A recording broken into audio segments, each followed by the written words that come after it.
Sermon 7. Jésus-Christ nous a revêtus de gloire. Marc chapitre 2, versets 1 à 12. Quelques jours après, Jésus revint à Capernaum. On apprit qu'il était à la maison, et il s'assembla un si grand nombre de personnes que l'espace devant la porte ne pouvait plus les contenir. Il leur annonçait la parole. Des gens vinrent à lui, amenant un paralytique porté par 4 hommes. Comme il ne pouvait l'aborder à cause de la foule, il découvrit le toit de la maison où il était, et il descendit par cette ouverture le lit sur lequel le paralytique était couché.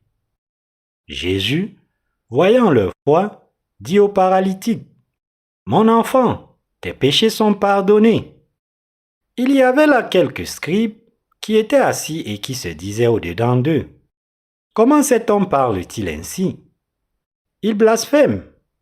Qui peut pardonner les péchés si ce n'est Dieu seul? » Jésus ayant aussitôt connu par son esprit ce qu'ils pensaient au-dedans d'eux, leur dit, « Pourquoi avez-vous de telles pensées dans vos cœurs? Lequel est le plus aisé de dire au paralytique, « Tes péchés te sont pardonnés » ou de dire, « Lève-toi, prends ton lit et marche. » Or, afin que vous sachiez que le Fils de l'homme a sur la terre le pouvoir de pardonner les péchés, je te l'ordonne, dit-il au paralytique, lève-toi, prends ton lit et va dans ta maison. Et à l'instant, il se leva, prit son lit et sortit en présence de tout le monde, de sorte qu'ils étaient tous dans l'étonnement et glorifiaient Dieu disant, nous n'avons jamais rien vu de pareil. La parole puissante qui ne peut être prononcée par personne d'autre que Dieu. Nous venons de lire Marc chapitre 2 comme la lecture des Écritures d'aujourd'hui, et nous voyons ici que les gens ont été étonnés par ce que Jésus a dit au paralytique. Et nous voyons ici les gens qui ont été étonnés par ce que Jésus a fait au paralytique. Jésus séjournait dans une maison à Capernaum, et alors que la nouvelle se répandait qu'il était là, une grande foule s'était rassemblée et la maison débordait de gens. Et là, il se passait aussi quelque chose d'autre. Des événements étranges et incompréhensibles se déroulaient sur le toit à la maison où Jésus séjournait. 4 hommes travaillaient dur pour enlever le toit de la maison, afin qu'ils puissent faire descendre le paralytique sur son lit dans la maison. Pour les gens qui regardaient cette scène, démonter le toit de la maison de quelqu'un d'autre et faire descendre le paralytique vers Jésus n'avait aucun sens. Mais ils ont dû aussi trouver cela assez intriguant. Alors que la curiosité de la foule a été piquée, l'attention de tout le monde était concentrée sur Jésus. Le paralytique a été amené à Jésus dans son lit, par le toit, comme le dit le verset 5. Jésus, voyant leur foi, dit au paralytique, « Mon enfant, tes péchés te sont pardonnés. » Marc chapitre 2, verset 5. Quand le paralytique fut descendu du toit, Jésus vit la foi des 4 hommes qu'il avait amenés et dit, « Votre foi est grande. » Jésus a félicité les 4 hommes qui ont descendu le paralytique par le toit parce qu'il avait vu leur foi. Et au paralytique, il a prononcé la puissante parole de la rémission des péchés en disant, « Mon enfant, tes péchés sont pardonnés. » En entendant ce que Jésus disait, beaucoup de gens rassemblés là ont commencé à penser qu'il était assez arrogant. Leur objectif était de savoir si Jésus serait capable de guérir le paralytique, mais Jésus a dit de manière inattendue, « Mon enfant, tes péchés sont pardonnés. » Ainsi, les mauvaises pensées étaient remuées au plus profond de leur cœur et ils voulaient se quereller avec lui. Ils ont été totalement choqués d'entendre Jésus dire au paralytique, « Tes péchés sont pardonnés. » Ils se sont dit, « Quoi? As-tu simplement dit tes péchés sont pardonnés? Dieu seul peut pardonner les péchés de quelqu'un. Alors comment lui, qui est un simple homme, peut-il oser pardonner les péchés de quelqu'un d'autre? » De cette façon, leurs cœurs ont été poussés à se dresser contre Jésus. C'est parce qu'ils ne croyaient pas que Jésus était Dieu, et donc, au moment où ils l'ont entendu dire cela, un désir maléfique de se dresser contre lui a été déclenché dans leur cœur. Bien que le peuple juif dans les temps anciens croyant y avait Dieu, il y avait plusieurs sectes différentes. Une secte croyant à la parole de Dieu littéralement telle qu'elle était écrite, tandis qu'une autre, bien que croyant en Dieu, acceptait et rejetait la parole selon qu'elle pouvait la comprendre ou non, sur la base de la raison. Ceux qui appartenaient à cette dernière secte étaient sur les lieux et quand ils ont entendu ce que Jésus a dit aux paralytiques, ils se sont dit « Waouh, il dit des bêtises totales !» C'est parce qu'ils avaient compris et cru pendant tout ce temps qu'il n'y avait qu'un seul Dieu Yahvé, mais maintenant, ils étaient confrontés sur les lieux à la perspective de devoir reconnaître un autre Dieu. Comme cela, aujourd'hui aussi, il y a beaucoup de gens qui ne sont d'accord que partiellement que Jésus est Dieu ou qui le rejettent carrément. Même les théologiens de nos jours ne croient en la parole de Dieu que s'ils peuvent la comprendre avec leur tête et leur esprit, ou la rejettent autrement. Partout dans le monde, les théologiens et même les pasteurs qui professent croire en Jésus comme leur sauveur sont déchirés par cette question de la divinité de Jésus. C'est parce que les gens de nos jours ne comprennent pas que Jésus est le même Dieu que son Père. Fondamentalement, Jésus-Christ est le Dieu créateur lui-même qui est venu sur cette terre incarné dans la chair de l'homme pour sauver tous les pécheurs de leurs péchés. Il est le même Dieu tout-puissant tout comme son Père, et il est le Dieu qui est venu sur cette terre selon la volonté de son Père, et il a convenablement lavé tous les péchés des pécheurs. Nous devons bien comprendre cela. Entouré par la foule, Jésus faisait face à des attaques spirituelles de la part de ses adversaires, qui étaient incapables de croire qu'il était Dieu lui-même, qui était venu sur cette terre à leur recherche. Voyant qu'ils raisonnaient ainsi dans leur cœur, Jésus leur dit au verset 8, « Pourquoi avez-vous de telles pensées dans vos cœurs ?» Émerveillés par ce qui se déroulait sous leurs yeux, les scribes essayaient de raisonner à ce sujet dans leur esprit et leur tête, se demandant, « Est-ce même plausible ?» Ils ont pensé, « Ce qu'il dit n'a absolument aucun sens. Comment un homme peut-il prétendre pardonner les péchés ? N'est-ce pas seulement Dieu qui peut pardonner les péchés de quelqu'un ?» Ils se tenaient contre Jésus dans leur cœur, pensant que Jésus était arrogant. Dans leur esprit et leur cœur, ils s'opposaient farouchement à Jésus. Ils essayaient de trouver leur propre réponse à la question qu'ils soulevaient eux-mêmes dans leur esprit et leur cœur. Quand il s'agissait de la question de la foi,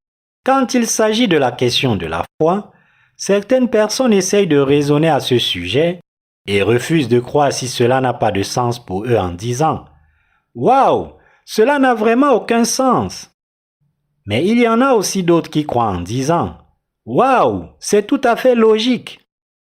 Comme cela, la plupart des gens s'engagent souvent dans une conversation avec eux-mêmes dans leurs pensées et leur cœur. Quoi qu'il en soit, sachant ce qu'il y avait dans le cœur des scribes, Jésus leur dit, « Pourquoi avez-vous de telles pensées dans vos cœurs? Lequel est le plus aisé de dire aux paralytiques, « Tes péchés sont pardonnés » ou de dire, « Lève-toi, prends ton lit et marche ».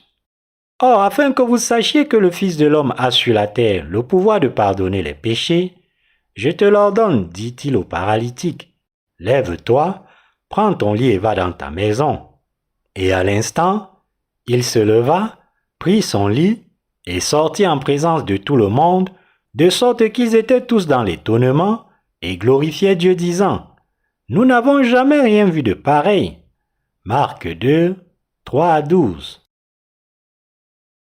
Mon enfant, tes péchés sont pardonnés. Jésus dit au paralytique, « Mon enfant, tes péchés sont pardonnés. » Non seulement Jésus a dit cela, mais il a aussi dit à l'homme qui avait été paralysé pendant des années, « Lève-toi, prends ton lit et va dans ta maison. » Ce passage nous montre très bien la puissance de Jésus-Christ, à nous tous aujourd'hui qui croyons en Dieu. Jésus-Christ est le Fils de Dieu qui est venu sur cette terre. Le passage révèle clairement que Jésus est venu sur cette terre en tant que messager de la justice pour traiter les péchés de l'humanité et leurs malédictions.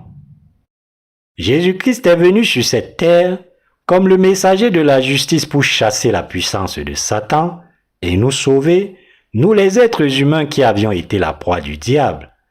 Et nous en sommes maintenant au point où nous devons recevoir les bénédictions du salut en croyant en cette œuvre de Jésus-Christ. Bien que Jésus soit le Fils de Dieu, nous devons maintenant réaliser et croire qu'il est fondamentalement Dieu lui-même pour nous. La parole de puissance que Jésus a donnée aux paralytiques et qui nous est adressée à tous maintenant, tes péchés sont pardonnés, montre la parole évangélique de l'eau et de l'esprit avec laquelle Jésus-Christ a béni tous les êtres humains. La parole bénie que Dieu nous a donnée dans ce monde est la parole évangélique de l'eau et de l'esprit. Peu importe qui vous êtes et quel péché vous avez pu commettre, vous devez croire que Jésus-Christ, Dieu lui-même, vous a sauvé en portant tous vos péchés par son baptême et en étant crucifié. Vous devez croire à la parole de Dieu Tout-Puissant qui dit « Mon enfant, tes péchés sont pardonnés. » Les bénédictions données par Dieu de la rémission des péchés viendront alors dans votre cœur. Dieu le Père nous a donné ces bénédictions à nous, les croyants à la parole évangélique de l'eau et de l'esprit par son Fils. Ceux d'entre nous qui croient maintenant à l'évangile de l'eau et de l'esprit croient que ce que le Fils de Dieu a fait quand il est venu sur cette terre pour sauver l'humanité de tous les péchés et malédictions une fois pour toutes est l'œuvre de Dieu. Si un paralytique s'approchait de nous et nous demandait de le guérir, il nous serait presque impossible de le faire physiquement. Cependant, si les gens de ce monde entachés par leurs péchés s'approchaient de nous, nous pouvons les sauver et les libérer de la prison des péchés en leur prêchant la parole évangélique de l'eau et de l'esprit, car nous croyons à la puissante parole de salut de Dieu. En leur prêchant la puissante parole évangélique de l'eau et de l'esprit, nous pouvons partager avec eux la foi qui apporte les bénédictions de Dieu. De toute évidence, nous les justes pouvons délivrer tous les pécheurs souffrant de ce monde par la parole évangélique de l'eau et de l'esprit que le Seigneur nous a donnée, et nous sommes les messagers qui peuvent leur prêcher la parole bénie de la rémission des péchés avec autorité. Les gens naissent avec un désir rebelle de se dresser contre Dieu. La puissante bénédiction que Jésus a accordée aux paralytiques dans Marc chapitre 2 est la parole bénie de salut que Dieu a déversée sur vous et moi aujourd'hui. Parce qu'Adam, notre ancêtre, est tombé dans la tromperie de Satan et s'est transformé en adversaire de Dieu avec le diable, tous les êtres humains sont devenus pécheurs. En conséquence, en commençant par Adam, nous tous ses descendants sommes nés avec un cœur pécheur et avons été sous les malédictions. Nos parents de la chair nous ont donné naissance et nous sommes tous les descendants d'Adam. Tous les êtres humains vivant maintenant dans ce monde étaient déjà affligés par la maladie du péché le jour de leur naissance. Tout le monde commet donc toutes sortes de péchés en vivant dans ce monde. Même si les gens ne veulent pas pécher, ils sont incapables de ne pas pécher comme ils le souhaitent. C'est parce que le jour où nous sommes nés en tant qu'êtres humains, nous sommes tous nés en tant qu'esclaves du péché. Par conséquent, tous les êtres humains sont les plus proches de Satan, l'adversaire de Dieu. Il n'est pas exagéré de dire que les gens nés sur cette terre partagent la communion avec Satan, l'ennemi de Dieu dans leur cœur. C'est parce que les gens sont nés avec un cœur pécheur quand ils sont nés dans ce monde. Et ce cœur pécheur désire de se tenir contre la volonté de Dieu. Nul autre que vous et moi sommes de telles personnes devant Dieu, et c'est nous, les humains, qui commettons toutes sortes de péchés dans nos vies en tant qu'esclaves de Satan. Tous les êtres humains, c'est-à-dire tous ceux qui sont de la descendance d'Adam, vivent avec leur cœur uni à l'adversaire de Dieu. En tant que tels, les êtres humains interagissent étroitement avec Satan, non seulement dans leur cœur, mais aussi dans leurs pensées et même leurs actions. Tous les êtres humains sont donc destinés à partager la communion avec Satan, à commettre d'innombrables péchés depuis le jour de leur naissance jusqu'au jour de leur mort, et à être chassés en enfer à la fin pour payer le salaire de leurs péchés. Je vous exhorte donc à unir votre cœur et à croire en l'évangile de vérité de l'eau et de l'esprit, qui est l'amour de Jésus-Christ et son œuvre de salut. La parole puissante et bénie de Dieu descendra alors sur vous comme vos bénédictions. Depuis qu'ils ont laissé leur cœur se confier à l'ange déchu, les êtres humains ont été les plus proches de l'ennemi de Dieu. Ce n'est pas Dieu, leurs parents, leurs conjoints, leurs amis ou leurs proches. Cela définit la condition humaine. Même sans avoir l'intention de quoi que ce soit, le cœur, les actes et les pensées des êtres humains sont tous influencés par Satan, l'ennemi de Dieu. C'est précisément parce que tous les êtres humains vivent sous l'influence de l'adversaire de Dieu qu'ils vivent une vie pleine de regrets. Puisque toute la race humaine est née dans ce monde dans un tel état, la vie des gens est gouvernée par Satan et ils vivent dans la peur. N'oublions pas que nous sommes tous nés destinés à partager la communion avec l'ennemi de Dieu dans nos cœurs et nos pensées. La seule façon d'échapper à ce destin est la foi. Cette foi consiste à retourner à Dieu le Sauveur et à croire en l'œuvre juste de Jésus-Christ comme notre salut. Il n'y a pas d'autre moyen. Sans cette foi, toutes les vies se termineront avec rien d'autre que des regrets sur la façon dont ils auraient dû croire et se convertir. Beaucoup de gens essaient de vivre une vie droite en se disant chaque fois qu'ils pêchent « Je ne devrais pas pécher, je ne devrais pas vivre comme ça. Je devrais vivre dans la justice. » Cependant, parce qu'ils étaient déjà destinés à naître sous le règne de l'ennemi de Dieu, ils ne peuvent pas vivre leur vie comme ils le souhaitent. Les victimes d'AVC souffrent souvent de paralysie parce que le cerveau fonctionne mal. Leurs bras, leurs jambes ou leurs visages sont paralysés et ils ne peuvent pas bouger leur cœur à volonté. Par exemple, certains patients victimes d'un AVC perdent la coordination œil-main et ne peuvent pas manger seuls car ils ne peuvent pas contrôler le mouvement de leurs mains pour guider la cuillère avec la bouche. Ce n'est là qu'un exemple parmi d'autres des nombreux défis auxquels sont confrontés les paralytiques. Ceux qui sont paralytiques spirituels font face à des problèmes similaires, en ce sens que même s'ils pensent tous de leur propre gré qu'ils doivent se comporter correctement, en réalité, ils finissent par se comporter très différemment de leurs pensées. J'ai mentionné tout à l'heure que le jour où nous sommes nés dans ce monde, nous sommes nés avec le désir de nous opposer à Dieu. Cela explique pourquoi vous faites ce que vous faites. Même si nous souhaitons vivre une vie irréprochable sous les cieux, en réalité, tout le monde vit une vie dénuée de sens qui est loin de ce que Dieu attend de nous. On dit souvent que les Anglais sont des gentlemen. Mais qui est vraiment un gentleman aux yeux de Dieu? Un vrai gentleman est quelqu'un qui garde ses manières et son bon sens, même quand personne ne le regarde. Chaque personne veut être un gentleman devant les autres, mais aucun homme ne peut réellement vivre une telle vie.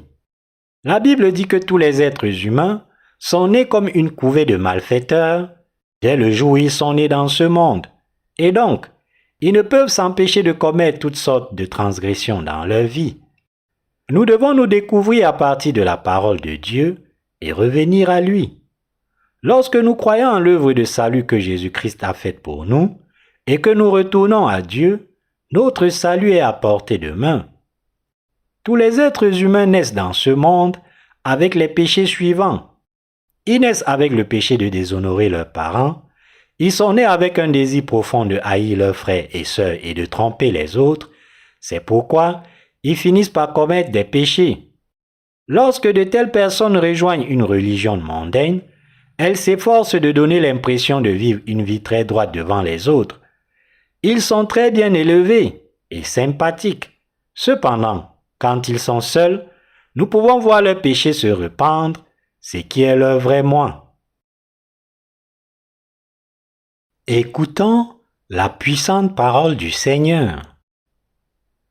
Quand le paralytique s'approche de Jésus grâce à l'aide de ses 4 amis, Jésus lui dit « Mon enfant, tes péchés sont pardonnés. » C'est ce que Jésus-Christ notre Dieu nous dit à tous aujourd'hui, vous et moi. Le Seigneur est venu sur cette terre pour assumer nos péchés, c'est-à-dire les péchés du monde. par le baptême qu'il a reçu de Jean-Baptiste, supporter la condamnation des péchés en étant crucifié, et ainsi effacer nos péchés une fois pour toutes. Parce que Jésus a accepté les péchés de l'humanité une fois pour toutes en se faisant baptiser par Jean-Baptiste, il a été crucifié en assumant les péchés de ce monde, a versé son sang à mort, est ressuscité d'entre les morts et est maintenant assis à la droite de Dieu le Père. Et maintenant, Jésus veut devenir le sauveur du salut pour tous ceux qui croient en son baptême juste et en son sang sur la croix. Ainsi, même en ce moment même, Jésus est le Dieu du salut pour ceux qui croient en l'évangile de vérité de l'eau et de l'esprit, et il offre sa grâce de salut à tous ses croyants. Les gens sont pécheurs parce qu'ils sont nés dans ce monde avec 12 péchés fondamentaux. Pour l'humanité, Jésus-Christ est le Dieu qui a accompli l'œuvre du salut pour les délivrer de tous leurs péchés. Jésus-Christ est fondamentalement le Dieu créateur pour nous. Jésus-Christ est le créateur de l'univers et il est le sauveur qui a sauvé tous les pécheurs des péchés du monde une fois pour toutes. Jésus-Christ est le souverain sacrificateur du royaume des cieux et il est le vrai Dieu et le vrai sauveur pour nous tous qui vivons dans ce monde et qui croyons en l'évangile de l'eau et de l'esprit. Jésus-Christ est Dieu lui-même pour toutes les créatures et il est le roi de tous. Et ce Dieu est le vrai berger pour toutes ses créatures. Jésus-Christ est aussi le souverain qui règne sur toutes choses. Il est le sauveur qui nous a délivrés, vous et moi, des péchés de ce monde une fois pour toutes.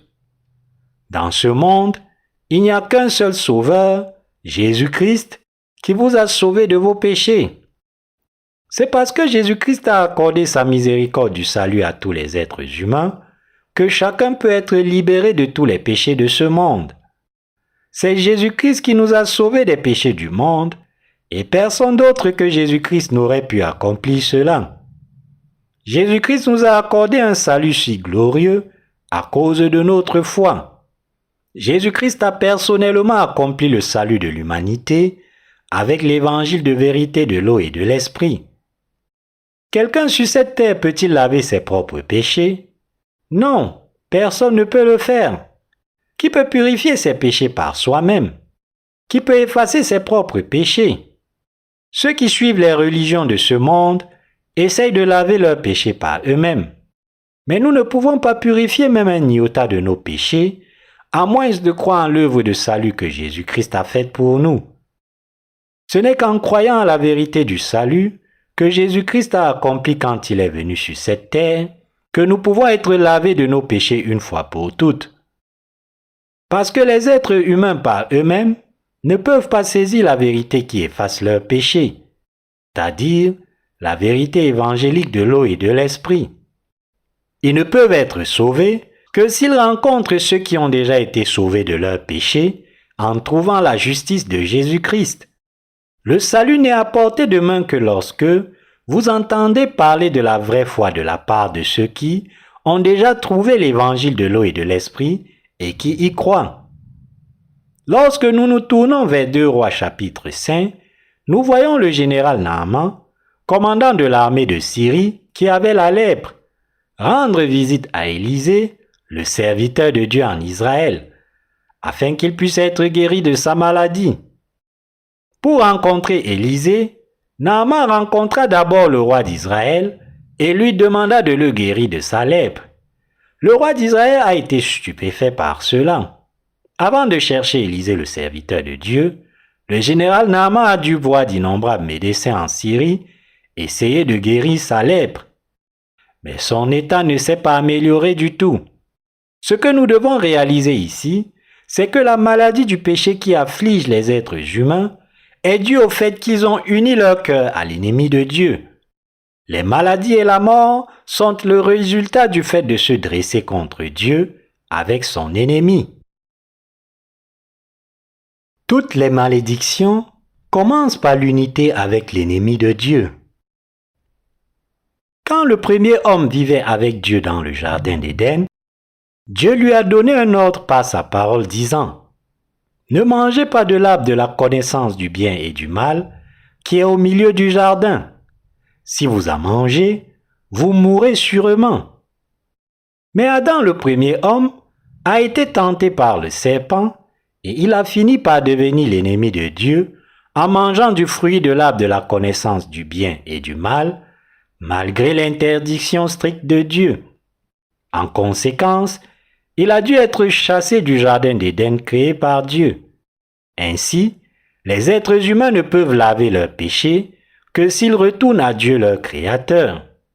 Sans retourner à ce Dieu, le Créateur de l'humanité, personne ne peut laver ses péchés. Lorsque les gens essayent de laver leurs péchés en s'appuyant sur la religion du monde, ils peuvent être en mesure de dire que leurs péchés sont lavés momentanément.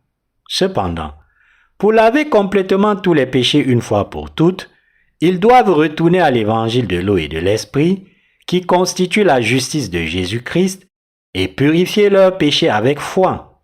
Sinon, essayer de laver leurs péchés sans la justice de Jésus-Christ est tout en vain, peu importe à quel point ils essayent. À qui alors les gens devraient-ils aller pour laver leurs péchés? Bien sûr, ils doivent aller au Sauveur de l'humanité, Jésus-Christ, et croire en sa justice.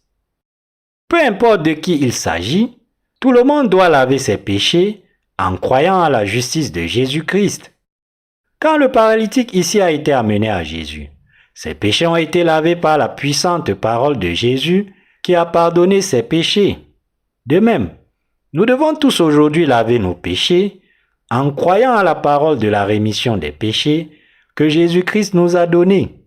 Après avoir dit au paralytique, « Mon enfant, tes péchés sont pardonnés », Jésus lui dit, « Lève-toi, prends ton lit et va dans ta maison. » Tout comme Jésus a prononcé sa parole de la rémission des péchés au paralytique dans le passage de l'Écriture d'aujourd'hui, de même, il accorde la grâce de la rémission des péchés à vous, à moi, à tous ceux qui croient en sa parole de la rémission des péchés. C'est Dieu qui nous a fait naître sur cette terre. Même si notre ancêtre a péché à cause de ses faiblesses, en fin de compte, Dieu nous a créés, vous et moi, afin qu'il puisse nous sauver de tous les péchés de ce monde, nous transformer en son propre peuple et nous bénir pour entrer dans le royaume des cieux. Nous ayant ainsi sauvés, nous pécheurs, de tous nos péchés, le but de Jésus pour nous est que nous prêchions la justice de salut de Dieu et entrions dans son royaume à la fin. En d'autres termes, le dessein de Dieu pour nous est de faire de nous ses propres enfants et de nous bénir pour vivre son royaume en tant que propriétaires légitimes. Le paralytique a pris son lit et est retourné chez lui, mais pour nous, maintenant que nous avons reçu la rémission des péchés, en croyant en l'évangile de l'eau et de l'esprit, notre devoir est de répandre la justice de Dieu jusqu'à ce que nous entrions enfin dans son royaume. Qu'est-ce que c'est si ce n'est une bénédiction glorieuse que Dieu a stockée pour nous? Cette bénédiction glorieuse a été planifiée et accomplie par Jésus-Christ, Dieu son Père et le Saint-Esprit. Cette œuvre merveilleuse et bénie de gloire n'est pas quelque chose qu'un être humain peut réaliser. Le plan glorieux de Dieu pour vous et moi se trouve dans le salut de l'évangile de l'eau et de l'esprit que Jésus-Christ a accompli quand il est venu sur cette terre. Le but de Dieu est de nous bénir pour que nous jouissions de toute la vie glorieuse qu'il a préparée pour nous. C'est pour délivrer l'humanité de Satan et lui donner la vie éternelle que Christ Dieu lui-même est venu sur cette terre. Notre Seigneur nous dit maintenant de vivre par la foi dans la gloire de Dieu. Le Seigneur nous a donné un commandement pour notre vie dans ce monde, et c'est d'accomplir consciencieusement le but de la diffusion du glorieux évangile de Dieu dans le monde entier. Après nous avoir sauvés des péchés de ce monde une fois pour toutes, Jésus-Christ a fait de nous les sauvés pour la gloire de Dieu par la foi. Et la providence du Seigneur est de nous amener dans son royaume le moment venu, afin que nous puissions vivre heureux pour toujours. Le but de Dieu est de nous amener, nous les croyants en l'évangile de l'eau et de l'esprit, dans son royaume, et de nous faire jouir de la gloire et vivre avec lui pour l'éternité. Quand ce moment viendra, nous serons servis par les anges créés par Dieu. Ceci, mes frères croyants, est l'amour et le but de Dieu pour vous et moi. Je crois que le dessein de Dieu pour moi et pour vous aussi est une bénédiction glorieuse pour nous. Dieu a fait toutes ces choses justes pour nous. J'ai grandi comme un enfant curieux, m'interrogeant sur beaucoup de choses dans la vie. Un jour, je me suis demandé, pourquoi suis-je né? Quel est le but de ma vie? À l'époque où j'ai commencé l'école primaire, il y avait un vieil homme dans le quartier qui m'adorait. Il avait l'habitude de se jeter sur moi, mais un jour, il est décédé. J'ai vu le cortège funèbre avec des porteurs portant son cercueil et se lamentant de son décès. J'étais assez proche de lui et me demandais où il allait. J'ai suivi la procession jusqu'à un cimetière. Une tombe avait été creusée là et le cercueil y a été descendu. Le lendemain, je suis retourné vers la tombe. La tombe a été faite selon les pratiques funéraires traditionnelles de la Corée, avec un sol en monticule recouvert d'herbe. Je suis monté sur la tombe et je me suis dit, il avait l'habitude de m'attraper, mais il est maintenant enterré ici. Il jouait avec moi il y a quelques jours. Pourquoi a-t-il été enterré ici? Comme j'étais trop jeune pour comprendre la mort de cette expérience, j'en suis venu à l'associer à l'enterrement. Je me suis dit, qu'est-ce que cela signifie? Que m'arrivera-t-il quand j'en aurai fini avec l'école et que je vieillirai? Où vais-je aller? Ne vais-je pas aussi finir dans une tombe? Je suppose que je vais aussi finir dans une tombe. Ce n'est donc qu'une question de temps. Tout le monde meurt et la seule différence est le timing. En fin de compte, la fin de chaque pécheur est la même, c'est la mort. À partir de la mort et de l'enterrement de mon voisin qui m'adorait, j'ai réalisé que moi aussi, je ferais face à la mort à la fin. Quand j'étais enfant, j'avais une aspiration pour ma vie dans ce monde. Je voulais vivre une vie irréprochable, de sorte que lorsque je lèverais la voix vers le ciel, je n'aurais absolument rien d'autre rougir sous les cieux. Cependant, en vieillissant et en entrant dans mon adolescence, je me suis vu changer petit à petit. Au fur et à mesure que mon vrai moi m'était de plus en plus révélé, j'ai réalisé que j'étais un gâchis. Quand j'étais enfant, pendant un certain temps, j'ai pensé que les filles n'allaient même pas aux toilettes. Je ne savais pas pourquoi j'ai pensé comme ça. Je savais que tout le monde était plus ou moins pareil, mais j'avais encore des malentendus. Il semblait que les filles se comportaient bien et ne faisaient rien de mal, mais j'étais un coquin et je faisais beaucoup de mauvaises choses. Alors je me suis dit, je suis le seul mauvais enfant.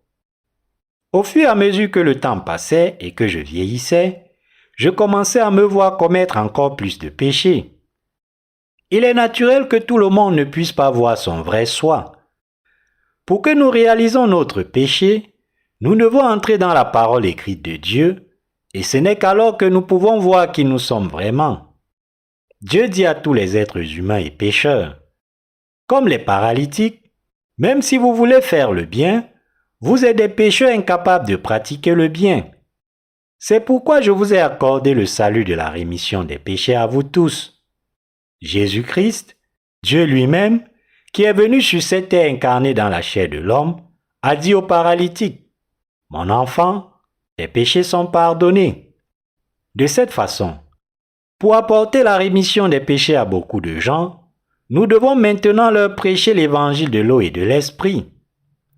Mais maintenant, Jésus-Christ a tout fait et préparé pour amener les croyants en l'évangile de l'eau et de l'esprit au royaume de Dieu. Après avoir préparé son royaume, Dieu veut maintenant vivre avec les croyants en l'évangile de l'eau et de l'esprit. Mais parce qu'il y avait encore beaucoup de gens sur cette planète Terre qui n'ont pas reçu la rémission des péchés, Dieu veut que nous répandions cet évangile à tous ceux qui n'y croient toujours pas avant d'aller au royaume des cieux. Dieu a déjà préparé une demeure pour vous et moi qui croyons à la parole évangélique de l'eau et de l'esprit. Dieu est en effet un Dieu glorieux pour nous. Jésus-Christ nous a accordé d'incroyables bénédictions de salut à tous. Nous avions pensé qu'une fois nés sur cette terre, tout le monde vivrait une vie dénuée de sens et que tout se terminerait lorsque le corps mourrait. Même si nous savions tout ce qui était juste, nous étions incapables de le pratiquer car nous avions trop de lacunes. Nous ne pouvions pas nous empêcher de commettre d'innombrables péchés tout au long de notre vie. Les péchés que nous avions déjà commis étaient plus que suffisants pour que nous méritions l'enfer. Et les péchés que nous commettrions à l'avenir étaient aussi plus que suffisants pour que nous soyons jetés en enfer. Il nous était donc impossible de recevoir la rémission des péchés en croyant en n'importe quelle religion de ce monde. Et nous avons réalisé que nous ne pouvions faire effacer nos péchés qu'en croyant en l'amour juste de Dieu. Il nous était autrement impossible de recevoir la rémission des péchés dans nos cœurs.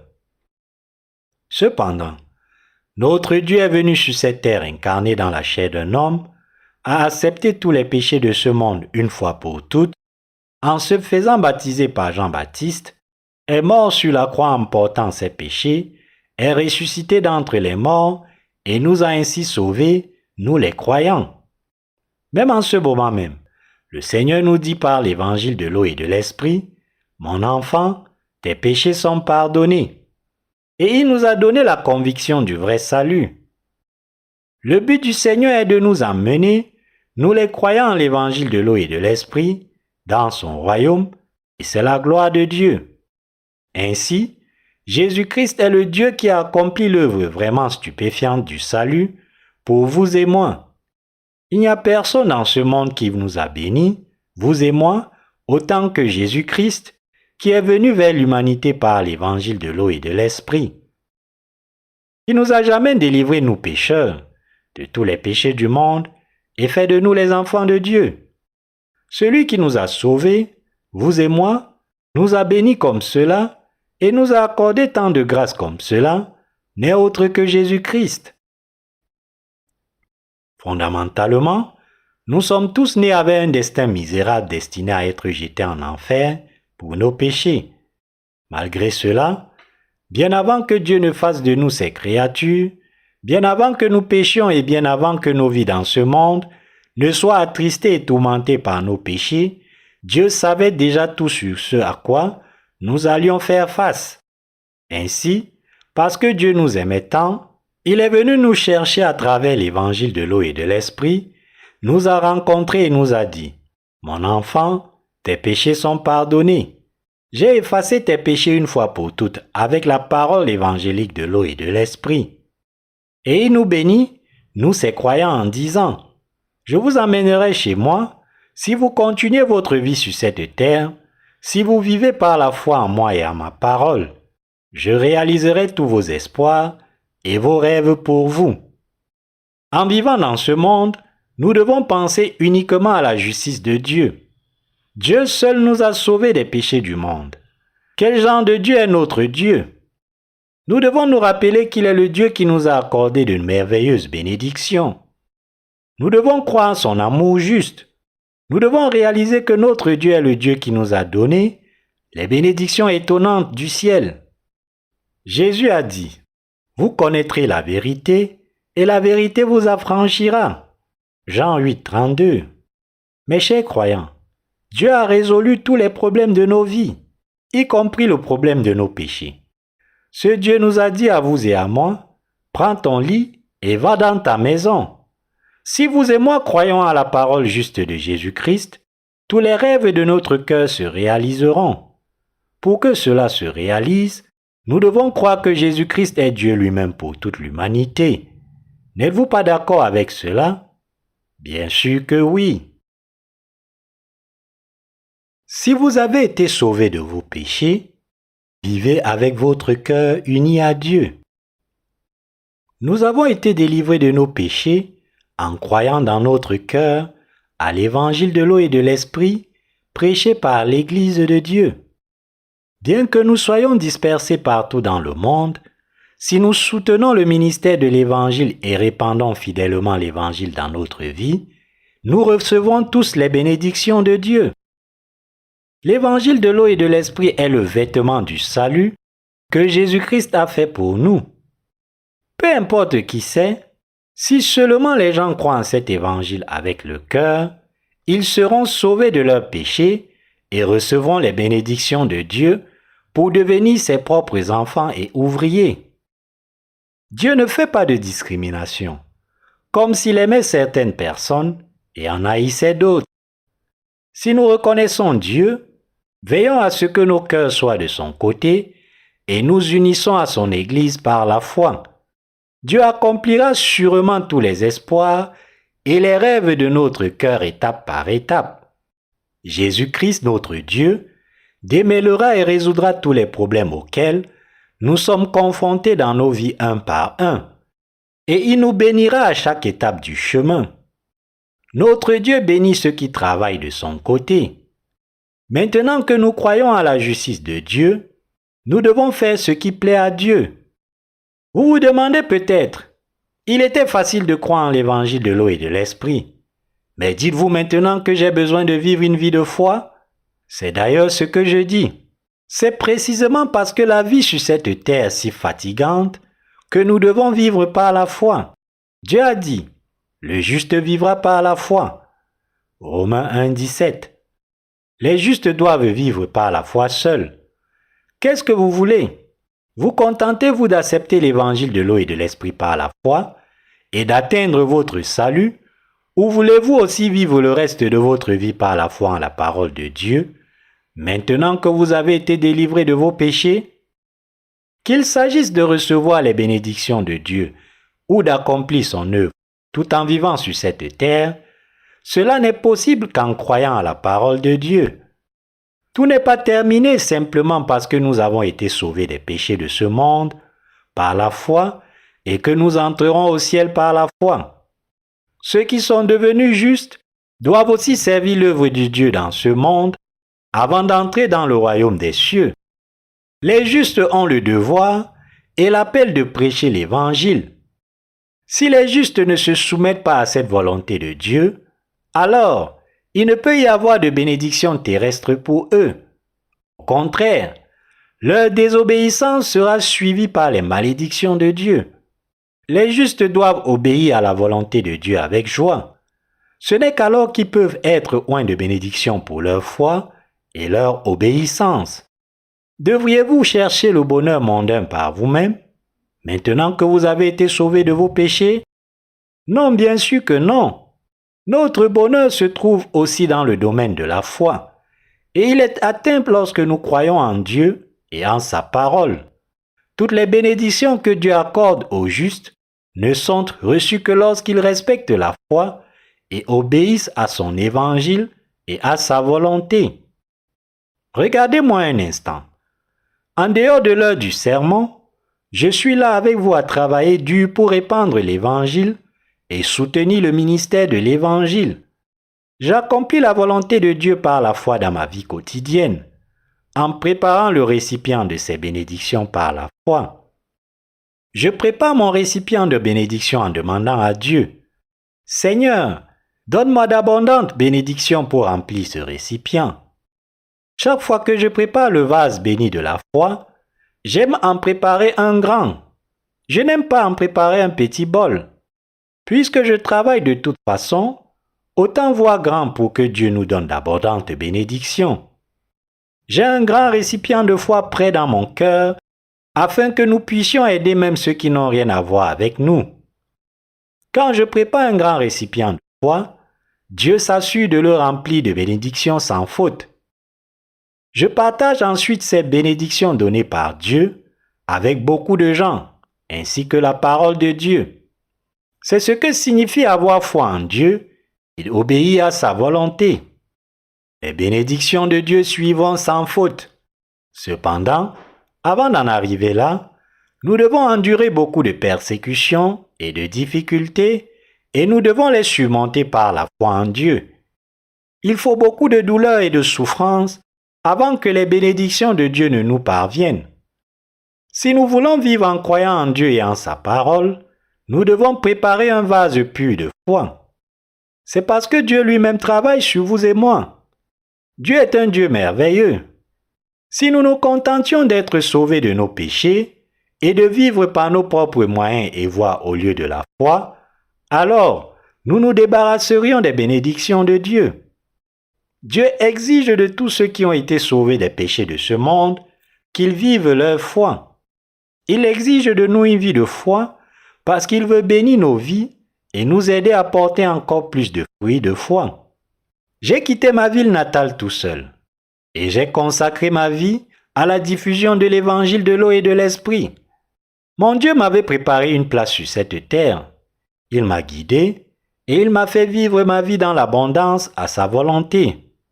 Je sais très bien que mon Dieu, qui m'a sauvé de mes péchés, est toujours avec moi. Mon but n'est pas de m'assurer que je suis le seul à vivre une bonne vie de foi dans ce monde. Loin de là, je crois que ma famille spirituelle doit aussi prospérer. Je crois aussi qu'il est juste pour moi de vivre dans l'Église de Dieu par la foi, pour nos saints, de vivre aussi par la foi, et pour nous tous, de vivre ainsi une vie digne de la gloire de Dieu. Mon Dieu m'a donné les bénédictions de la foi, et il veut aussi donner cette bénédiction à toute notre famille spirituelle dans le monde à travers moi.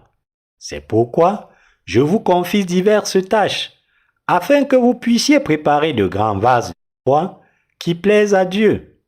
Je crois que si vous accomplissez vos tâches confiées par la foi, développez votre foi et priez Dieu pour ses bénédictions, Dieu les accomplira pour vous.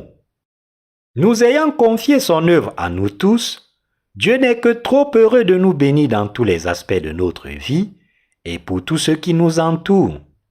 Dieu travaille dans nos vies continuellement dans le présent. Ce n'est pas parce que nous avons été sauvés que tout est fini. Non. D'innombrables personnes à travers le monde entier recevront d'abondantes bénédictions à travers nous, tout comme Abraham. Je veux prêcher sur la vie de foi à nos collègues du monde entier. Abraham a suivi Dieu en se confiant en lui et en sa parole. Cela signifie qu'Abraham a renié ses propres pensées. Il est allé là où Dieu lui a dit d'aller et il s'est arrêté partout où Dieu lui a dit de s'arrêter.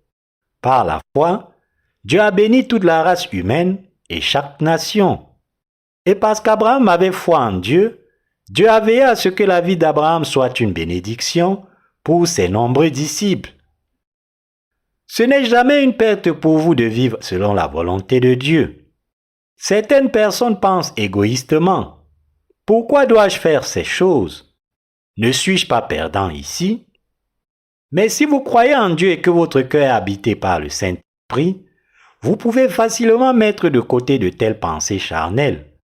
Et vous pouvez vivre une vie qui plaît à Dieu, et vous pouvez vivre une vie qui plaît à Dieu pour le bénéfice de votre foi en lui, plutôt que votre chair.